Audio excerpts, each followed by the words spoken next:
Dis à ton voisin, je vais de gloire en gloire. Et je vais de victoire en victoire. Est-ce que tu sais que notre Dieu est un Dieu de gloire? Et que nous sommes appelés à vivre et à demeurer dans la gloire? Et que l'atmosphère du ciel, c'est la gloire. Alors nous ne devrions pas être surpris des miracles extraordinaires que Dieu fait, parce que Dieu est un Dieu de miracles. Alléluia. Le monde ne sait pas que Dieu existe. Le monde ne sait pas que Dieu est un Dieu de miracles. Mais nous, en tant qu'enfants de Dieu, nous savons que Dieu est un Dieu de miracles. Et il n'y a rien qui soit impossible au Seigneur. Rien n'est trop difficile pour le Seigneur. Dans quelque domaine que ce soit, alléluia, il peut tout faire. Et il fait tout dans le nom de Jésus. Et les 7 miracles de Jésus dans l'évangile de Jean, et nous terminons aujourd'hui notre série que nous avons commencée depuis le mois de juin, donc vous êtes restés accrochés pendant longtemps. Eh bien, nous allons terminer aujourd'hui par le dernier miracle de Jésus. Mais voyez-vous, ce dernier miracle de Jésus et ces 7 miracles nous rappellent que Jésus veut tout faire et peut tout faire dans ta vie et qu'il est la solution. Amen. Et qu'il a besoin d'être le centre de tout. Fais de Jésus le centre de ta vie et tu vas voir la gloire de Dieu venir dans ta vie. Alléluia. Tu ne peux pas avoir Jésus à l'intérieur de toi, Jésus qui a la place à l'intérieur de toi et en toi, sans que ta vie soit changée et transformée. C'est pourquoi nous disons ce que la Bible dit, que nous allons de gloire en gloire, c'est-à-dire de gloire en gloire. Amen. Nous entrons dans des dimensions de gloire plus grandes et aussi de victoire en victoire dans le nom de Jésus. Alléluia. Alors, nous allons voir le 7e miracle. Et vous savez, le 7e miracle de Jésus, c'est l'ultime miracle de Jésus. Évidemment, c'est l'ultime miracle. C'est le miracle qui est le plus grand, mais aussi le plus puissant, qui est le plus beau, qui est le plus exceptionnel. Et ce miracle qui va transformer notre vie en un jour, en un instant. Et ce miracle exceptionnel, c'est bien sûr la résurrection. Oh, je ne vous entends pas. Moi, j'ai besoin d'un peuple de résurrection ce matin. C'est le miracle de la résurrection. Nous avons une espérance bénie en Jésus-Christ. Et cette espérance, c'est qu'à un moment donné, la Bible nous dit, à une trompette, au son de la trompette, tous les morts en Christ ressusciteront. Et cette résurrection, elle est exceptionnelle, elle est extraordinaire. C'est cet espoir qui est dans notre cœur, qui est plus qu'un espoir, qui est une foi, et presque plus qu'une foi, qui est une assurance, qui est une vérité, que nous savons que c'est la vérité. Nous ne sommes pas nés pour être des végétaux, nous ne sommes pas des petites plantes qui naissent et qui disparaissent, que l'on remet en terre. Non, nous sommes créés par Dieu, à l'image de Dieu. Et nous allons vivre éternellement avec Dieu, parce que nous avons reçu Jésus, qui est le sauveur du monde dans notre cœur, qui nous a pardonné, lavé de nos péchés. Alléluia, que nous sommes un avec Jésus-Christ. Nous ne sommes pas parfaits, mais lui, il est parfait. Et parce que lui, il est parfait, nous avons accès au ciel. Parce que lui, il vit, il habite en nous. Est-ce que je peux avoir un amen, alléluia, pour ça? Est-ce que le peuple de Dieu se réjouit ce matin?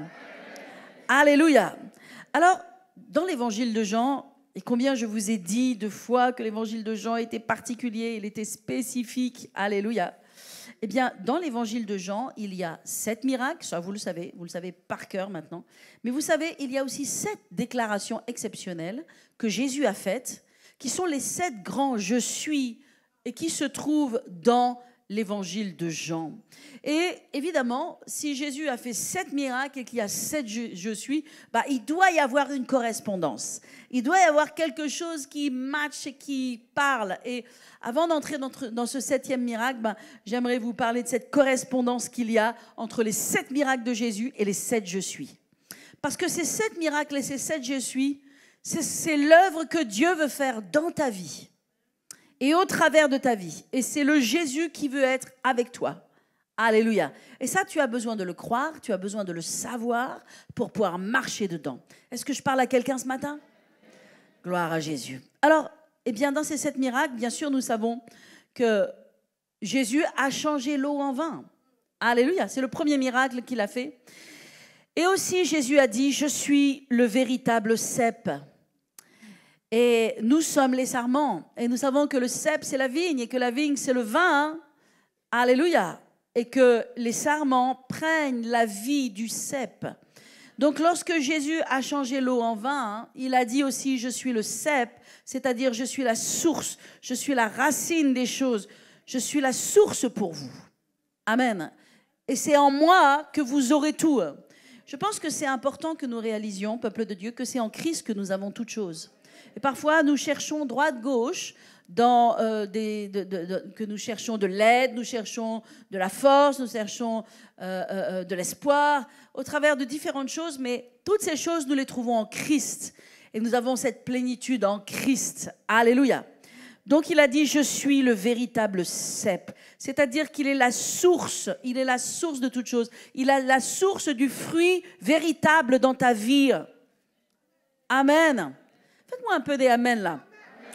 Déjà que j'ai du mal à vous voir ce matin, alors au moins que je puisse vous entendre.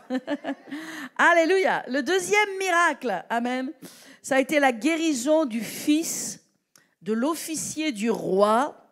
Et c'était une guérison particulière parce que c'était une guérison par la parole.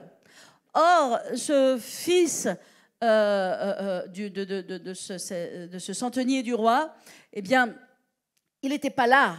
Il habitait loin. Il était à distance. Et donc, c'était un miracle à distance. Alléluia.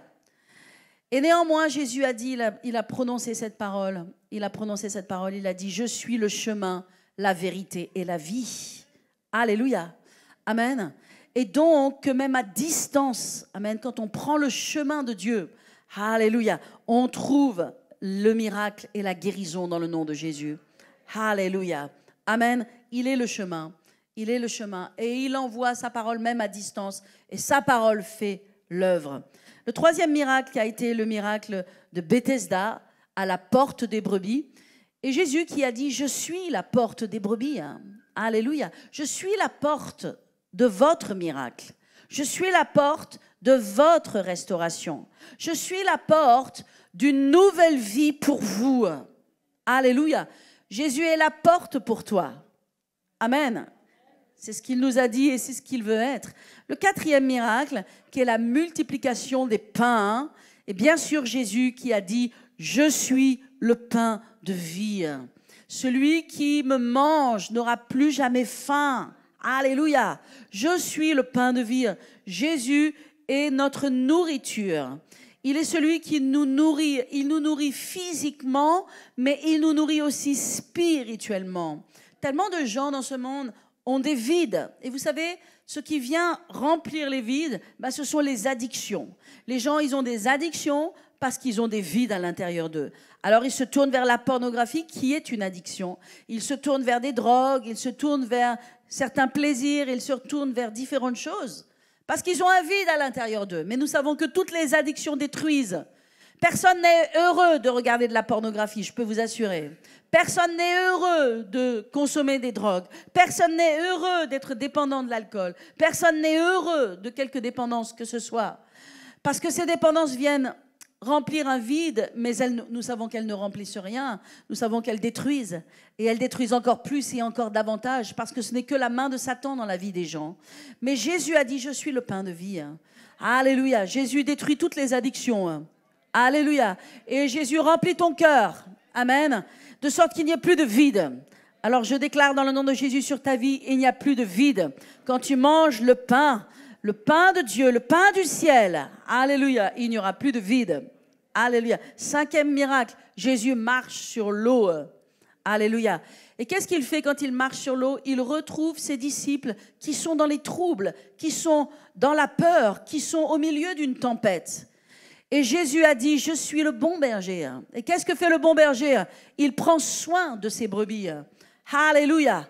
Et c'est pour ça qu'il est le bon berger. Il va là où ses brebis ont des troubles, là où ses brebis sont dans la peur, dans la tourmente. Il n'est pas loin, de ses brebis. Il est proche de ses brebis parce qu'il est le bon berger. Et il l'a prouvé. Alléluia. Le sixième miracle de Jésus dans l'évangile de Jean, c'est qu'il a ouvert les yeux de l'aveugle né de naissance, cet aveugle de Siloé, et Jésus a dit « Je suis la lumière du monde ». Et c'est ce qu'on a prêché la semaine dernière. Il est ce Dieu qui ouvre tes yeux sur les réalités spirituelles. Alléluia, de sorte que l'ennemi ne te mente pas, que le monde ne te mente pas, mais que tu saches discerner le bien du mal, que tu saches discerner, Alléluia. Où est la vérité et que tu ne sois pas volé, détruit dans les mensonges de l'ennemi. Alléluia. Et le dernier miracle, eh bien sûr, nous allons le lire ensemble, c'est la résurrection de Lazare. Et Jésus a dit dans ce dernier miracle, il a dit, je suis la résurrection et la vie. Alléluia. Celui qui croit en moi ne mourra pas. Quel homme a pu dire ça?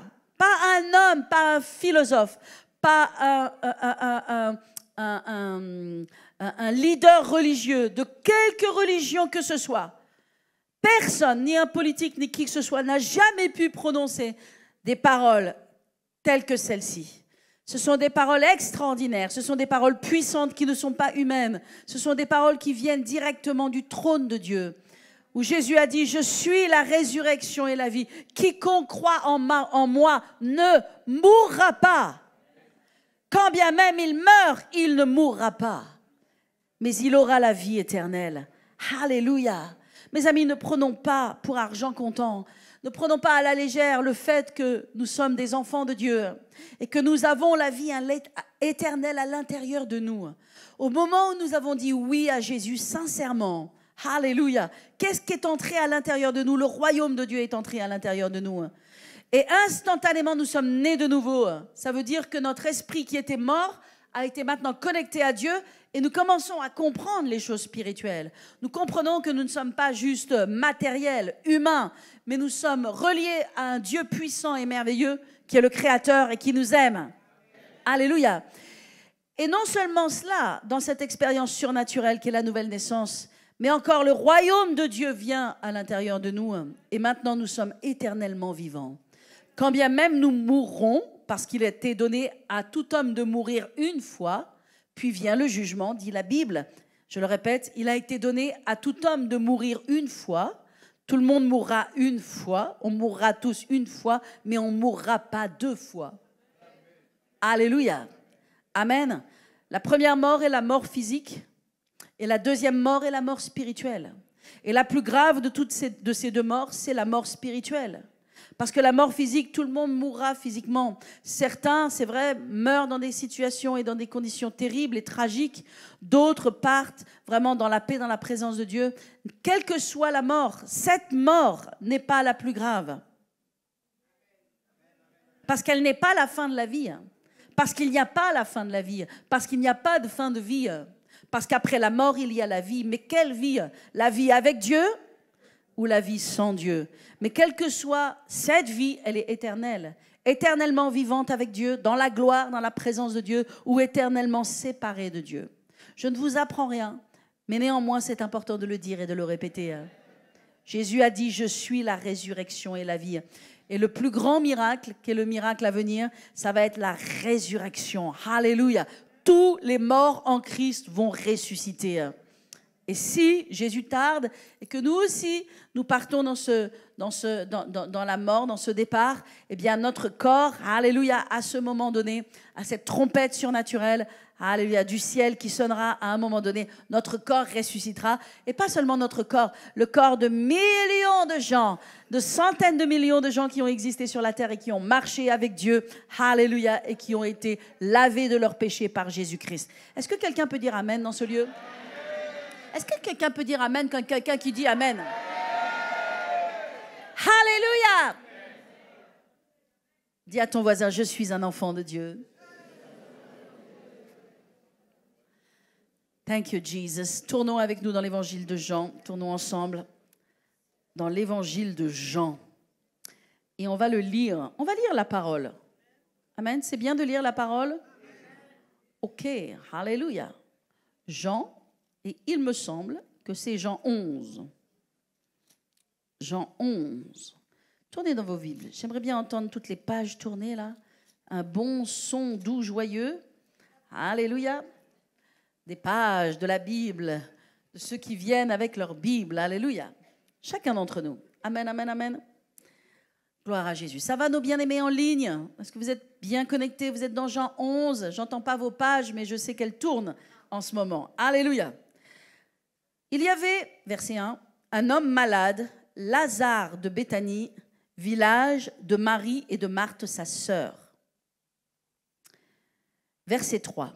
Les sœurs envoyèrent dire à Jésus, « Seigneur, voici, celui que tu aimes est malade. » Après avoir entendu cela, Jésus dit, « Cette maladie n'est point à la mort, mais elle est pour la gloire de Dieu, afin que le Fils de Dieu soit glorifié par elle. » Remarquez que c'est la même chose que Jésus a dit pour l'aveugle Siloé. Ce n'est pas que ses parents aient péché, mais c'est afin que la gloire de Dieu soit manifestée. Ça veut dire que Dieu a certaines façons de manifester sa gloire. Que ce que nous pensons parfois être un échec n'est pas un échec. C'est afin que la gloire de Dieu soit manifestée. Alléluia.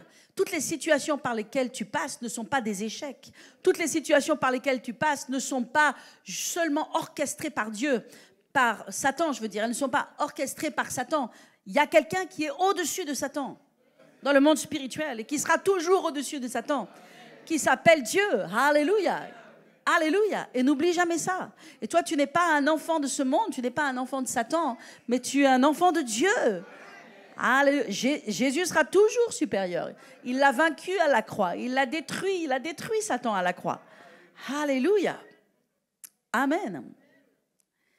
Il est écrit, « Or, Jésus aimait Marthe et sa sœur Marie. » C'est important qu'ils disent Jésus aimait Marthe et sa sœur Marie. Parce que comme il n'est pas venu au moment où il était souffrant et que finalement il est mort, on va le lire ensemble, c'est important de dire qu'il l'aimait. Ce n'est pas par négligence, il les aimait profondément.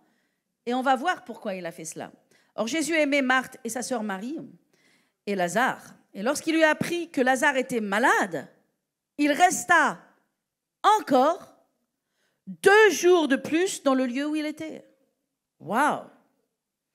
Et il dit ensuite aux disciples, retournons en Judée. Les disciples lui disent, Rabbi, on va juste passer un tout petit peu cela, et simplement prenez le verset 11.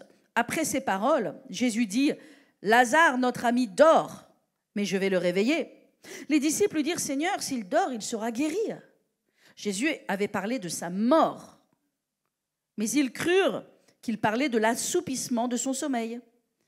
Alors Jésus leur dit ouvertement, Lazare est mort. Et à cause de vous, afin que vous croyiez, je me réjouis de ce que je n'étais pas là.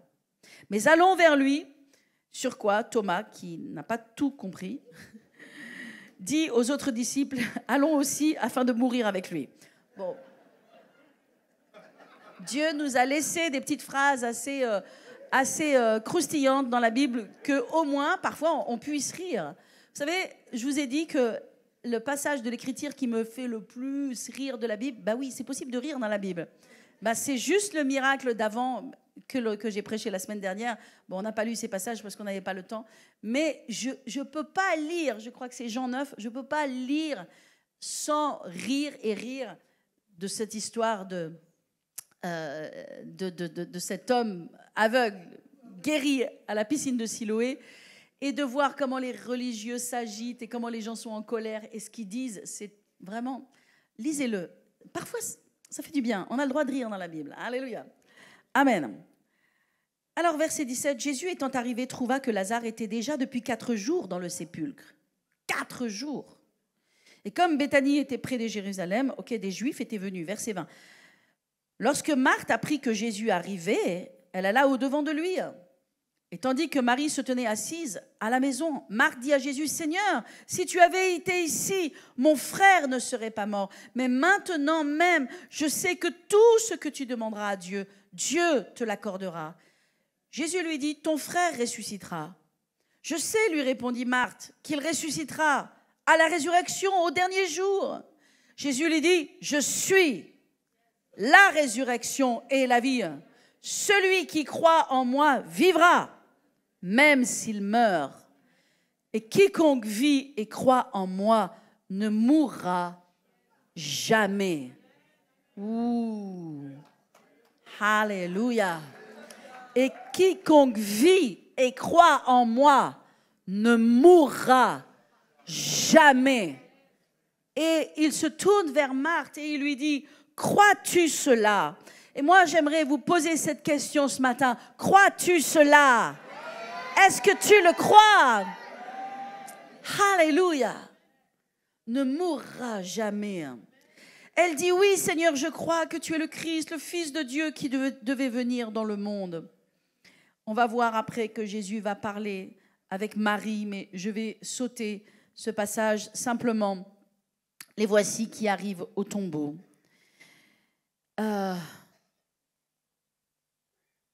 Verset 33.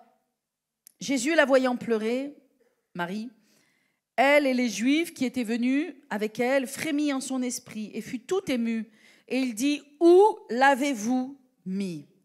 Seigneur, lui répondit-il, viens et vois. Jésus pleura. Sur quoi les disciples dirent, voyez comme il l'aimait. Et quelques-uns d'entre eux dirent, lui qui a ouvert les yeux de l'aveugle, ne pouvait-il pas aussi faire que cet homme ne meure pas? Mais Jésus, frémissant de nouveau en lui-même, se rendit au sépulcre. C'était une grotte et une pierre était placée devant, exactement comme le tombeau de Jésus d'ailleurs. C'est pour ça que Jésus a frémi. Si Jésus a frémi par rapport à la mort de Lazare, c'est qu'il pensait à sa propre mort qui allait arriver. Et il se trouvait exactement devant le même tombeau que lui allait avoir, qui était un tombeau creusé dans une grotte que nous sommes allés voir et visiter ensemble à Jérusalem, n'est-ce pas? Et c'est un tombeau qui aujourd'hui est... C'est un tombeau qui est aujourd'hui absolument vide. Depuis 2000 ans, il est vide. Alléluia. Amen. Mais Jésus a frémi parce qu'il a vu son propre tombeau et ceux qu'il allait devoir vivre et subir pour nous. Et donc, il se trouve là, il y a une grande pierre qui est placée devant le tombeau. Ça veut dire que techniquement, quand tu es mort, tu es mis dans le tombeau, techniquement, tu ne sors plus. C'est un peu comme les pierres tombales aussi. Bien sûr, on met des pierres de sorte que personne ne puisse aller faire quoi que ce soit. Donc, il n'y a pas de chance d'en sortir normalement. Mais on va voir ce qui va se passer. Alléluia. Jésus dit, ôtez cette pierre. Et Marthe, la sœur du mort, dit, Seigneur, il sent déjà, car il a 4 jours. Il y a 4 jours qu'il est là. Et Jésus dit, ne t'ai-je pas dit que si tu crois, tu verras la gloire de Dieu? Ils ôtèrent donc la pierre, et Jésus leva les yeux en haut et dit, Père, je te rends grâce de ce que tu m'as toujours exaucé. Pour moi, je savais que tu m'exauces toujours, mais j'ai parlé à cause de la foule qui m'entoure, afin qu'eux aussi, ils croient que c'est toi qui m'as envoyé. Ayant dit cela, il cria d'une voix forte, Lazare, sors! Et le mort sortit, les pieds et les mains liés de bandes, et le visage enveloppé d'un linge. Et Jésus leur dit, déliez-le et laissez-le aller. Plusieurs des Juifs qui étaient venus avec Marie et qui virent ce que fit Jésus crurent en lui. Alléluia. Est-ce qu'on peut dire amen à la parole de Dieu? Waouh! Quel miracle extraordinaire. C'est le 7e. C'est la résurrection. Alléluia. Et c'est le dernier miracle que Jésus va faire. La mort va être vaincue. Amen. Il est écrit dans 1 Corinthiens 15 que le dernier ennemi qui sera détruit, qui sera mis à mort, c'est la mort.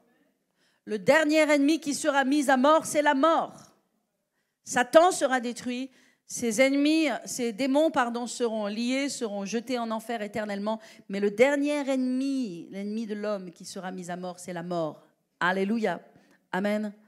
Gloire à Jésus. Maintenant, j'aimerais vous dire ceci. Ce que nous voyons, c'est que Jésus a volontairement laissé mourir Lazare. Volontairement, il n'est pas venu sur le lieu. Volontairement, il a attendu. Volontairement, il n'a pas répondu à l'appel de Marthe et de Marie. Volontairement, il a laissé quelque chose se produire. Il a laissé la mort se faire. Il voulait que l'on comprenne quelque chose. Alléluia. Nous avons besoin de comprendre que Jésus est mort de 2 morts. Il est mort de 2 morts. Jésus est mort de sa mort physique à la croix. Nous la connaissons tous, elle est visible. Mais avant de mourir de sa mort physique à la croix, Jésus est mort d'abord à lui-même. Et ce matin, je veux vous parler non seulement de la mort, et de la résurrection, alléluia, amen, qui va arriver et qui est glorieuse et qui est puissante. Mais je veux vous parler aussi de la mort à nous-mêmes et de la résurrection qui vient aussi. Parce que, mes amis, la mort à nous-mêmes fait partie de notre vie chrétienne. Mourir à soi, mourir au monde, mourir à la chair, mourir au diktat de l'ennemi, mourir à un certain style de vie, mourir à certaines habitudes et attitudes. Mourir à certaines choses fait aussi partie de notre vie chrétienne. Et vous savez, beaucoup de gens veulent la gloire. Et Dieu veut donner sa gloire. Mais Dieu ne donne jamais sa gloire sur quelque chose qui n'est pas premièrement mort. Ça veut dire que Dieu ne met pas sa gloire sur des poubelles. Dieu ne met pas sa gloire sur des mauvaises attitudes. Dieu ne met pas sa gloire sur un mauvais caractère. Dieu ne met pas sa gloire sur des gens qui vivent n'importe comment, qui parlent n'importe comment, qui agissent n'importe comment. Dieu ne met pas sa gloire sur des choses qui ne sont pas sanctifiées. Dieu ne met pas sa gloire. Il ne peut pas. Il veut le faire, mais il ne peut pas. Dieu met sa gloire sur des choses qui sont saintes, sur des choses qui sont consacrées. Dieu met sa gloire sur des cœurs qui sont sanctifiés. Dieu met sa gloire sur des gens qui sont morts. Et Jésus lui-même est mort. Avant de mourir à la croix, il est mort pour toi et moi. Et la première mort, moi je dirais que la première mort qu'il a vécue à lui-même, ça a été dans le désert. Mais qu'est-ce qui s'est passé après cette mort dans le désert? Alors, cette mort à lui-même, ok, où il a passé 40 jours, 40 nuits dans le désert, où il s'est mis à part pour le ministère dans lequel Dieu l'appelait. Qu'est-ce qui s'est passé? Il a résisté, il a vaincu les tentations de l'ennemi. Mais la Bible dit qu'il est entré rempli de l'Esprit dans le désert. Mais quand il en est sorti, il est sorti revêtu de puissance. Ben voyez-vous, vous êtes sûr qu'il y a une mort quand il y a un revêtement. Parce que le revêtement, le manteau de Dieu, la gloire de Dieu, la puissance de Dieu, ne vient pas sur des choses charnelles, sur des choses humaines, sur des choses corrompues, ou dans lesquelles il y a du péché, ou du vice, ou de l'impureté, ou toute espèce de choses. Vous comprenez cela? À partir du moment où vous voyez qu'il y a ce revêtement qui vient, vous êtes sûr que derrière, il y a une mort. Amen. Cette mort n'est pas négative. Cette mort, elle est positive. Cette mort, elle n'est pas triste. Cette mort, elle est bonne. Parce que oui, la mort, elle est bonne. Mais pas n'importe quelle mort. La mort à nous-mêmes, la mort à notre caractère difficile, la mort à nos mauvaises habitudes, la mort à nos mauvaises attitudes, la mort au péché, la mort à ces choses, la mort à notre propre volonté, la mort à notre entêtement, la mort à notre résistance, la mort au propre choix de notre vie. Cette mort, elle est nécessaire, elle est utile, elle est bonne, elle est positive. Je l'ai vécue. Et c'est pourquoi je suis là où je suis. Parce que si je ne l'avais pas vécu, je ne serais pas là où je suis. Et j'ai besoin encore de mourir sûrement à d'autres choses et à certaines choses, bien sûr, sur mon chemin, pour aller plus loin et pour aller plus loin. Plus loin et plus loin. Comme on dit, de gloire en gloire, de loin en loin. Est-ce que je parle à quelqu'un? Donc la première mort dont Jésus est morte, c'est quand il est allé dans le désert, au début de son ministère. Et bien sûr, la deuxième mort à lui-même, dont il est mort, c'est à Gethsémanée, lorsqu'il est allé dans le jardin de Gethsémanée. Alléluia. Et que là, il a été tourmenté.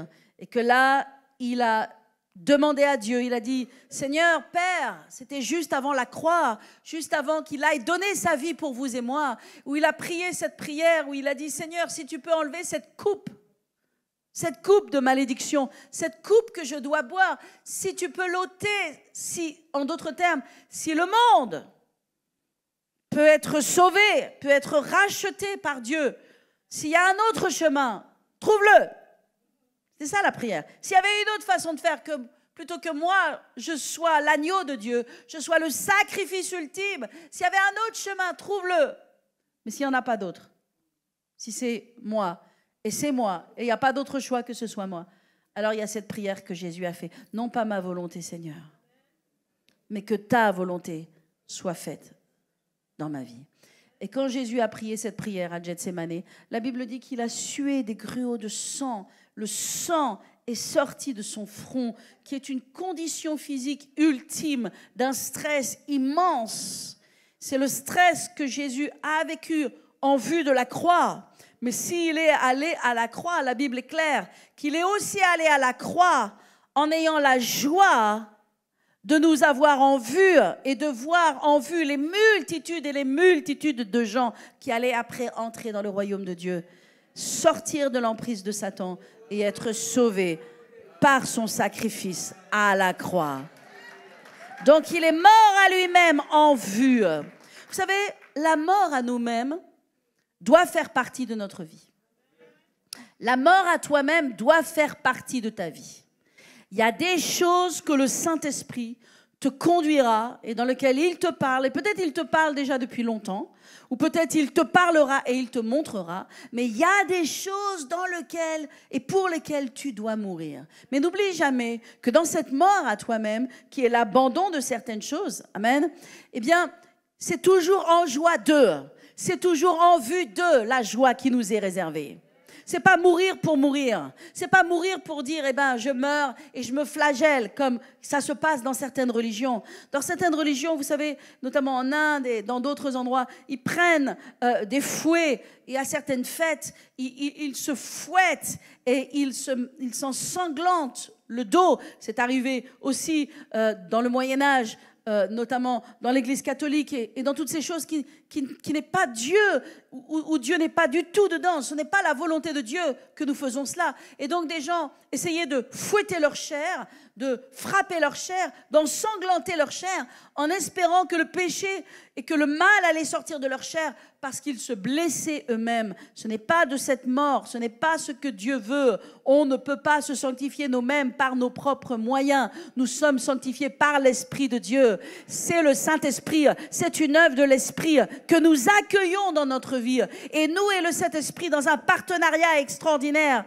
pouvons aller justement de gloire en gloire et de victoire en victoire. Alléluia. Gloire à Jésus. Et donc la mort à toi-même, ça fait partie de ta vie. Et ça doit faire partie de la vie de tous les enfants de Dieu. Et ne dis pas, oh, j'ai un problème dans ma vie, donc je suis en train de mourir à moi-même. Non, c'est pas ça.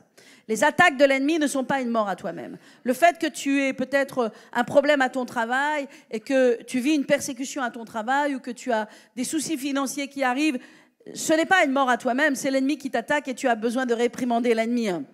Le fait qu'il y a peut-être une maladie ou un diagnostic qui est venu dans ton corps n'est pas une mort à toi-même. Parce que ça, c'est l'esprit démoniaque et religieux qui dit « Oh, je suis malade, oh oui, je suis malade pour la gloire de Dieu. » Mais la maladie ne glorifie pas Dieu. Jésus est mort à la croix pour que nous soyons guéris.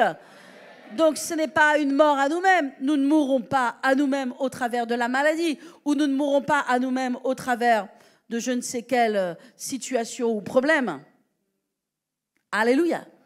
Nous mourrons à nous-mêmes à chaque fois que nous crucifions notre chair et que nous choisissions Dieu au-dessus de nous-mêmes. Alors je vais vous donner un petit exemple. Je ne sais pas pourquoi, mais j'aime bien cet exemple. Hop, on va mettre un petit quelque chose par là.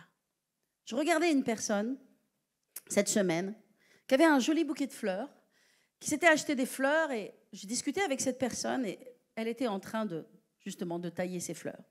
Et quand elle était en train de tailler ses fleurs, j'ai eu le Saint-Esprit qui m'a parlé, qui m'a donné cette image.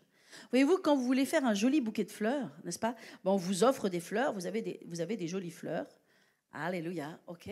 Donc vous voulez faire des fleurs, puis vous voyez, les fleurs, cette fleur, elle est très jolie, mais en fait, elle a besoin d'être un peu nettoyée. C'est un peu comme ta vie, tu vois. Cette fleur, elle est comme ça, mais Dieu merci, il y a Dieu qui est aussi, la Bible nous dit que Dieu, il est quoi? Il est monde, amen. Ça veut dire Ça veut dire qu'il a besoin de couper, de retrancher des choses. Et donc, je voyais, cette personne, en fait, elle nettoyait la fleur. Effectivement, dans nos vies, il y a des choses qui ont besoin d'être nettoyées. Et pour que cette fleur, elle soit belle, en fait, il faut enlever un certain nombre de choses. Et ok, là, la fleur, elle apparaît. Waouh! C'est la même chose pour toi et pour ta vie. C'est la même chose pour toi et pour ta vie. Pour que ta vie soit un beau bouquet, pour que tu puisses glorifier Dieu, Dieu va prendre son sécateur. Ok, je vais le prendre à l'endroit parce que je pense que je ne l'ai pas pris à l'endroit. Ok. Dieu va prendre son sécateur et qu'est-ce qu'il va faire? Il va couper. Ok. Il ne va pas couper pour te faire mal. Il va couper pour que tu deviennes beau. Il va couper pour que ta vie devienne meilleure. Il va couper pour que ta gloire puisse venir sur toi. Okay. Il va couper pour que la beauté vienne. Waouh.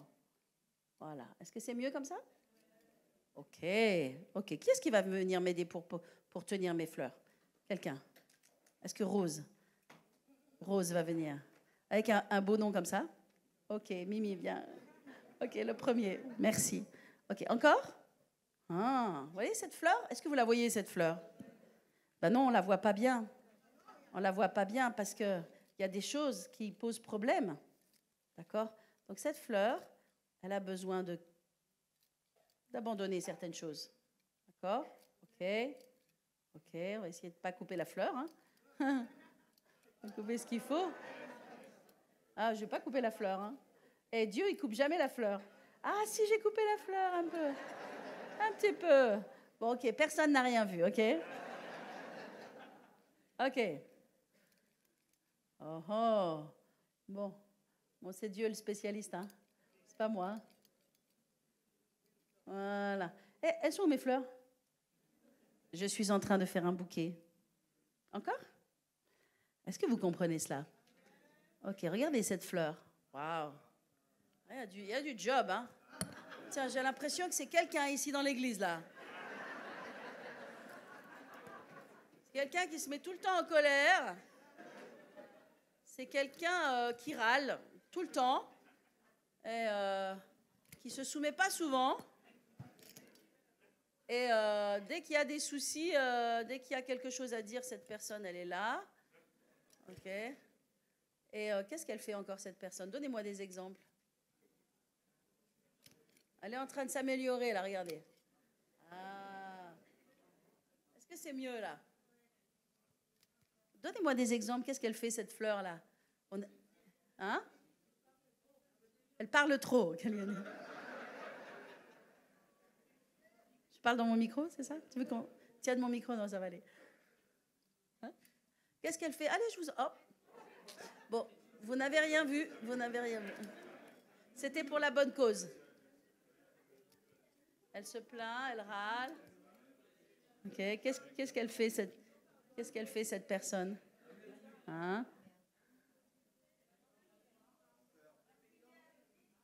Ma fleur, viens ici. Mimi, reste avec moi. Il est où mon bouquet? Dieu est en train de faire un bouquet dans cette église. Viens ici. Ok. Je vais vous dire aussi une chose. L'œuvre que Dieu fait en nous, c'est aussi des fois, c'est ça aussi. Okay. Vous voyez cette fleur-là, c'est pas une fleur, ok, peu importe. Elle est en deux parties. Je vais y arriver. Ok, elle est en deux parties, d'accord? C'est un peu comme dans notre vie. Dans notre vie, il y a parfois deux chemins. Il y a le chemin de Dieu et puis il y a un autre chemin. D'accord? Et il faut savoir faire ça.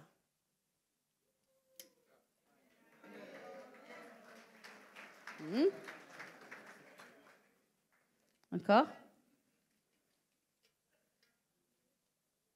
Vous voyez? Il y a deux voies, là, il y a deux chemins. OK? Go. Alléluia. Je vais vous expliquer ce que c'est. Mourir à soi-même, c'est pas compliqué. C'est simple. Amen. Je vais vous donner une petite liste de choses auxquelles je pensais et je méditais. Mourir à soi-même, parfois, c'est ne pas regarder une série de plus sur Netflix, d'éteindre sa télé pour lire sa Bible. C'est mettre Dieu au centre. Alléluia. Parfois, c'est ne pas critiquer la personne qui te fait du mal, mais la bénir. Mourir à soi-même, c'est parfois ne pas parler négativement des choses qui nous arrivent, mais fermer notre bouche et libérer la parole de foi. Mourir à soi-même, c'est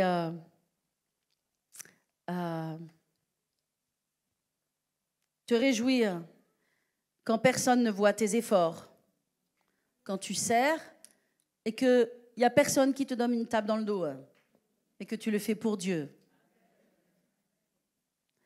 Mourir à soi-même, c'est rester dans la joie, garder le sourire quand tu passes par des moments où tu as l'impression que tu es malmené ou que tu es frustré.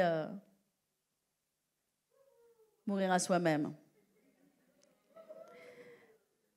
Tu ne fais pas ce que tu veux, mais tu fais ce qu'on te demande. Je parle en Dieu, bien sûr. Hein. Tu ne fais pas ce qui te plaît, mais tu fais ce qui lui plaît. Tu ne cherches pas à plaire aux gens, mais tu cherches à plaire à Dieu. Tu ne cherches pas ton propre intérêt, mais tu cherches celui de Dieu. Tu ne quittes pas l'église, tu restes, même quand ça fait mal. Tu ne vas pas là où tu veux, tu vas là où Dieu veut. Tu ne fais pas qu'être un visiteur dans ton église, mais tu te mets à la disposition de Dieu. Tu ne vis pas en concubinage, tu te maries. Tu ne fermes pas ta bouche, tu témoignes de Jésus. Tu ne cherches pas à être servi, mais toi aussi tu sers. Tu ne te rebelles pas contre ton pasteur et ton leader, mais tu te soumets à lui. Aïe, aïe, aïe. Let's talk about it. Hein? Tu n'appelles pas ta mère ou ton ami ou qui que ce soit 24-24, mais tu éteins ton téléphone et tu parles à Dieu. Tu ne retiens pas ce que Dieu te demande, mais tu sèmes parfois une offrande spéciale. Tu ne cherches pas à briller ou à avoir la première place, mais tu apprends à rester à ta place. Tu ne te lèves pas juste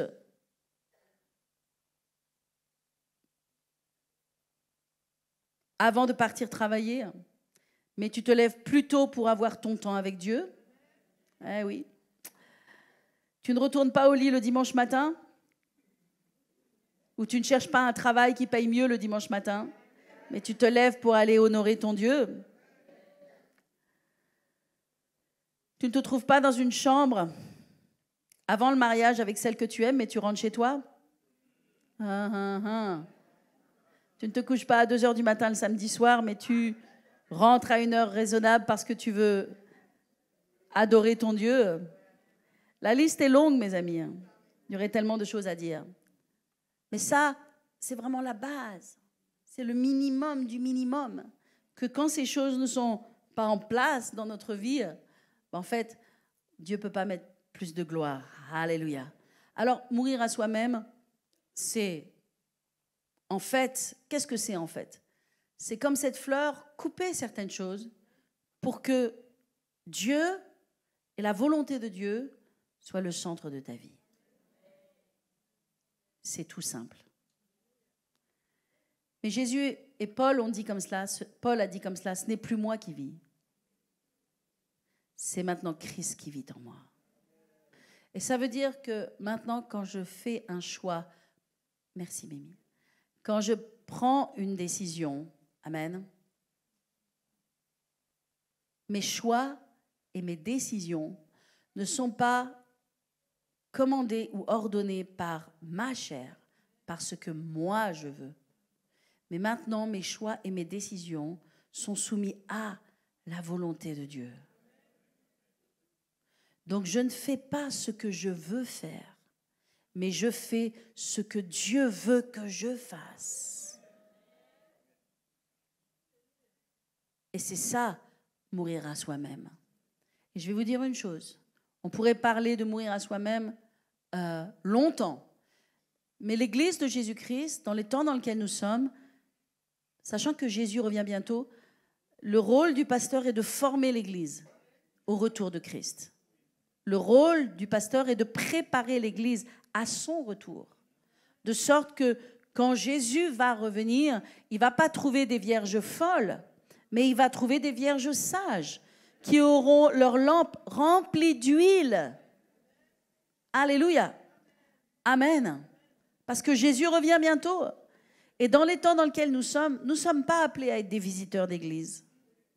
Nous ne sommes pas appelés à être des ADM de ce que l'on a envie d'être. Nous ne sommes pas appelés à servir juste comme on veut servir. Alléluia. Amen. Nous sommes appelés à donner notre vie. Parce que si on veut voir une plus grande gloire, amen, nous devons apprendre à mourir parce que Dieu met sa gloire sur ce qui est mort. Jésus a volontairement laissé Lazare mourir. Pourquoi? Pour nous apprendre une chose, que quand il y a une mort, il y a toujours une résurrection. Et il n'y a pas de résurrection sans mort. Les gens veulent vivre la résurrection sans passer par la mort. Les gens veulent vivre la gloire sans passer par la mort. Les gens veulent recevoir toutes choses de la part de Dieu sans passer par jamais aucune mort. Mais tu ne peux pas tout mélanger. Il y a des choses que tu devras laisser. Il y a des choses que tu devras abandonner. Et ce ne sera pas difficile de les abandonner si tu as le Saint-Esprit à l'intérieur de toi. Parce que le Saint-Esprit en toi va te conduire dans ces choses. Parce qu'il veut mettre, Dieu veut mettre plus de gloire sur toi. Et il va mettre plus de gloire sur toi. Est-ce que je parle à quelqu'un? Alléluia. Amen. Amen. Amen. Merci Seigneur. Est-ce qu'on peut fermer nos yeux un instant? Alléluia. Et prier. Shalama sondororo sandama. Oh, thank you Jesus. Alléluia. Alléluia. Merci Seigneur. Shalama sondororo. Père éternel, je veux prier pour ton Église ce matin. Simplement levez votre main vers le ciel. Alléluia. Seigneur, de la même façon que tu m'as conduit moi-même à mourir à certaines choses, c'est ce qui a donné un avenir à ma vie et une espérance. Seigneur, dans la vie de tes enfants, Seigneur, il y a aussi une gloire qui doit venir. Il y a aussi plus de toi qui doit venir. Et je prie vraiment dans le nom de Jésus que tes enfants entrent dans cette nouvelle dimension, qu'ils entrent dans cette vie de mort et de résurrection. Alléluia. Merci Seigneur. Saint-Esprit, je prie que tu prépares ton Église à ton retour. Et je prie maintenant que la chair, comme ce sécateur qui a fait ce travail, que vraiment la chair soit coupée. Je prie vraiment par l'aide du Saint-Esprit que toutes les attitudes mauvaises soient retranchées de ton Église dans le nom de Jésus. Que toutes les paroles mauvaises soient retranchées de ton Église dans le nom de Jésus. Que toutes les attitudes mauvaises soient retranchées de la vie de tes enfants dans le nom de Jésus. Alléluia. Et que vraiment il y ait un esprit de sainteté qui vienne maintenant. Il y a un esprit de sainteté. Il y a un esprit de gloire. Il y a quelque chose du ciel qui descend sur toi. Une nouvelle gloire, une nouvelle dimension de Dieu. Oh Père, au nom de Jésus, fais cette œuvre dans l'Église. Fais cette œuvre parmi tes enfants. Oh, alléluia. Alléluia. Dites, je reçois dans le nom de Jésus. Je reçois dans le nom de Jésus. Je termine, peuple de Dieu, ce matin. Comme je le dis, il n'y a pas de résurrection sans mort. Amen. Répète-le. Il n'y a pas de résurrection sans mort.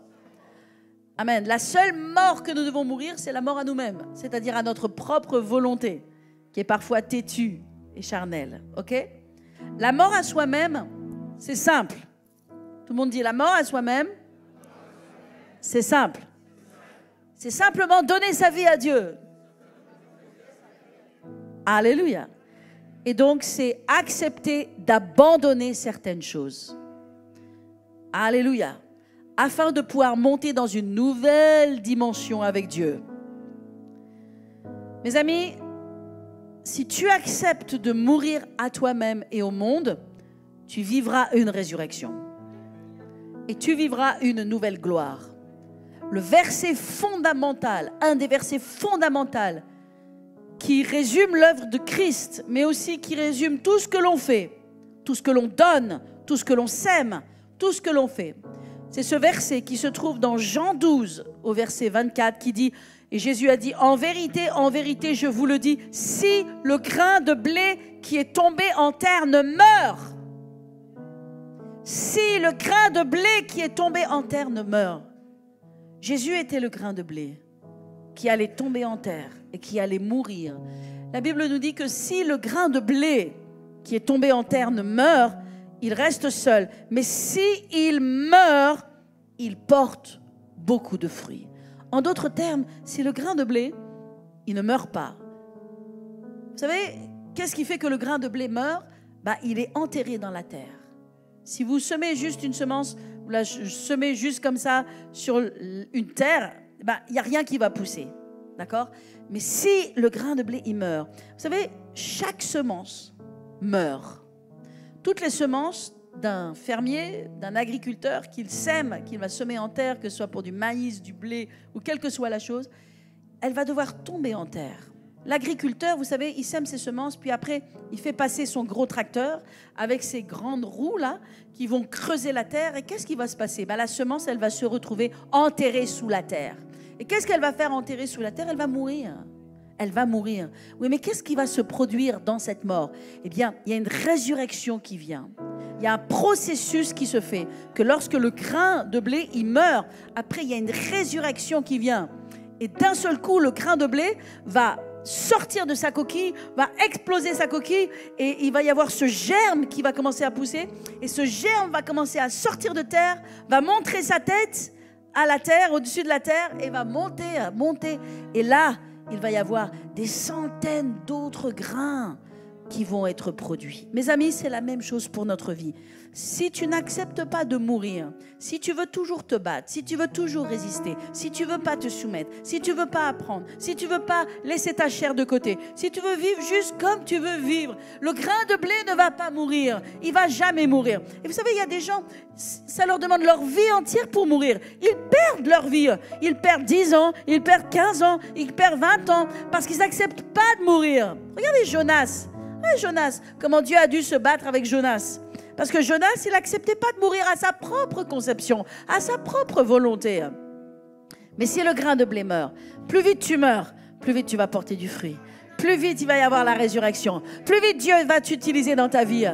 Je crois aujourd'hui dans une génération d'hommes et de femmes jeunes et matures qui portent des fruits puissants pour Dieu sans attendre d'avoir 40 ans, sans attendre d'avoir 50 ans, mais une génération qui se soumet à Dieu depuis leur plus jeune âge et que Dieu va lever, alléluia, et qui seront dans leur vingtaine, dans leur trentaine, mais qui seront puissants pour Dieu, alléluia, et qui porteront du fruit dans le monde entier. Alléluia. Est-ce que je parle à quelqu'un ce matin? Il y a des récompenses, mes amis. Quand Jésus est mort et qu'il est mort à lui-même, la Bible nous dit dans Philippiens 2 que c'est pourquoi Dieu l'a souverainement élevé et lui a donné le nom qui est au-dessus de tout nom, afin qu'au nom de Jésus, tout genou fléchisse, dans les cieux, sur la terre et sous la terre. Pourquoi? Parce qu'il a accepté de mourir à lui-même. Il a accepté le chemin de Dieu. Je vais vous dire, le chemin de Dieu amène toujours des récompenses. Tu auras des récompenses à dire oui à Dieu. Tu auras des satisfactions à dire oui à Dieu. Tu auras des bénédictions à dire oui à Dieu. Tu auras des choses surnaturelles dans ta vie de dire oui à Dieu. Alléluia. Amen. Il est écrit à propos de Jésus dans Ésaïe 53. Il a plu à l'Éternel de le briser par la souffrance. Et après avoir livré sa vie en sacrifice pour le péché, il verra une postérité et prolongera ses jours. Et l'œuvre de l'Éternel prospérera entre ses mains. Vous savez ce que ça s'appelle? Récompense. Déjà, Dieu, dans Ésaïe 53, promettait la récompense. Alléluia. 1 Corinthiens 3, verset 14 nous dit, « Si l'œuvre bâtie par quelqu'un sur le fondement subsiste, il recevra une récompense. » Je répète ce verset. « Si l'œuvre bâtie par quelqu'un sur le fondement subsiste, amen, il recevra une récompense. » Vous savez quelles sont les œuvres qui subsistent? Ce sont les œuvres qui sont appelées par Dieu. Ce sont les œuvres que Dieu suscite. Ces œuvres, elles subsistent. Et tout ce qui est appelé par Dieu va amener une récompense. Alléluia. Est-ce que je parle à quelqu'un ce matin? Est-ce que vous recevez cette parole? Gloire à Jésus. Alléluia. Remercions le Seigneur. Ayons cette dépendance avec Dieu, mes amis. Dieu veut faire une œuvre dans votre vie. Il y a plus pour toi. Il y a plus pour toi. Alléluia. En tant qu'enfant de Dieu, il y a plus pour toi, mais il faut que tu montes dans une nouvelle dimension. Il faut que tu entres dans cette nouvelle dimension. Personne ne peut te forcer. Forcer quelqu'un, c'est similaire à être un gourou, à être un leader de secte, à être imposer sa volonté sur la volonté des autres. Nous ne sommes pas appelés à imposer notre volonté sur la volonté de quiconque. Personne n'a contraint Christ à donner sa vie. Il l'a donné lui-même. Amen. Personne ne m'a contraint moi-même à faire ce que Dieu m'a demandé de faire, à donner ma vie, à mourir à certaines choses. Personne ne m'a contraint. Alléluia. Mais je l'ai fait moi-même. En d'autres termes, personne ne peut te rendre soumis à Dieu. Personne ne peut te forcer à obéir. Personne ne peut te forcer à faire le 2e mille. Personne ne peut te forcer à donner ton manteau. Personne. Mais c'est toi. C'est ton choix. C'est entre toi et Dieu. Alléluia. Gloire à Jésus. Je crois que l'appel de Dieu est sur votre vie. Dieu vous appelle. Dieu vous appelle. Et il vous dit, sors, sors. Passe dans une nouvelle dimension. Entre dans une nouvelle dimension. Alléluia. Merci Seigneur. Gloire à Jésus. Amen. Amen, amen, amen, amen. Gloire à Jésus. Vous savez, la mort à nous-mêmes est un des messages les plus importants que l'on a besoin de saisir. Parce que la gloire y est reliée. Est-ce qu'on peut applaudir le Seigneur Jésus ce matin?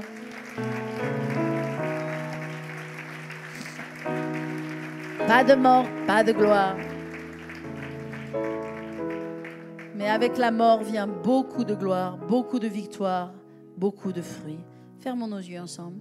Si vous êtes ici ce matin et que vous avez peut-être jamais encore donné votre vie à Jésus, vous êtes ici et si vous mourrez demain, vous n'êtes pas sûr d'aller au ciel. Vous n'êtes pas sûr d'avoir fait la paix avec Dieu. Vous n'êtes pas sûr que vos péchés sont pardonnés.